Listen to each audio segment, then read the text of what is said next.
প্রিয় শিক্ষার্থীবৃন্দু, সবাই কেমন আছো? আশা করি সবাই ভালো আছো। আজকে তোমাদের এসএসসি 2025 সালের শিক্ষার্থীদের জন্য প্রথম অধ্যায় থেকে প্রথম পর্বটি নিয়ে এসেছি।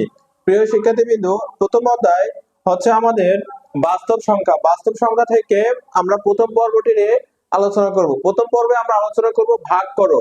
এখানে দেখো বাস্তব সংখ্যা ভাগ করো। এখানে 1 নম্বর অঙ্কটা আছে 0.3 পৌনঃপুনিক ভাগ ভাগ 0.6 পৌনঃপুনিক। এখন আমাদের পৌনঃপুনিক বলতে আমরা কি বুঝি? পৌনঃপুনিক বলতে যে সংখ্যাটি একাধিকবার আসে, অর্থাৎ 3 3 2 3 3 3 এইরকম যে সংখ্যাগুলো আসে, সেই সংখ্যাগুলোকে আবদ্ধ করা বা স্টপ করাই দেওয়ার জন্য পৌনঃপুনিক চিহ্নটি ব্যবহার করা হয়।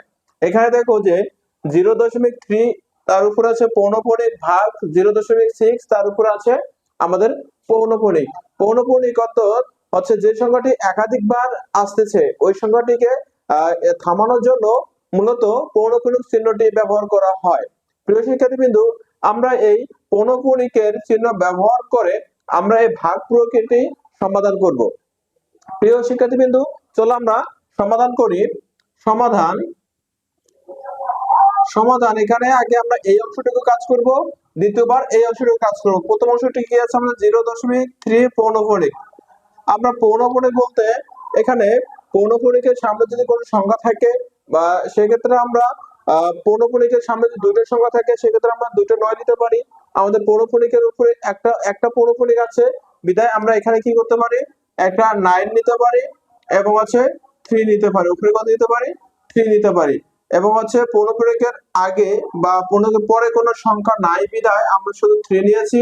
যদি পৌনঃপুনিকের আগে কোনো সংখ্যা থেকে থাকতো বা পৌনঃপুনিকের পরে কোনো সংখ্যা থেকে থাকলে আমরা এই 3 থেকে ওই সংখ্যাটিকে বিয়োগ করতে পারতাম। দেখো এখানে এটাকে ভাগ যায় কিনা, 3 কে 3 3 3 কে 9, তাহলে এখানে কি আছে 1/3। এটা হচ্ছে আমাদের প্রথম অংশ। দ্বিতীয় অংশ আমাদের কি আছে 0.6 পৌনঃপুনিক। এটাকে আমরা কি লিখতে পারি? সেম ভাবে 6 9, যেহেতু আমাদের 6 পৌনঃপুনিকের সামনে আমাদের 0.6 পৌনঃপুনিক 6 পৌনঃপুনিকের সামনে আমাদের কোনো সংখ্যা নাই। কোনো সংখ্যা না থাকায় আমরা 6 এর সঙ্গে কোনো সংখ্যা বিয়োগ করতে পারতেছি না।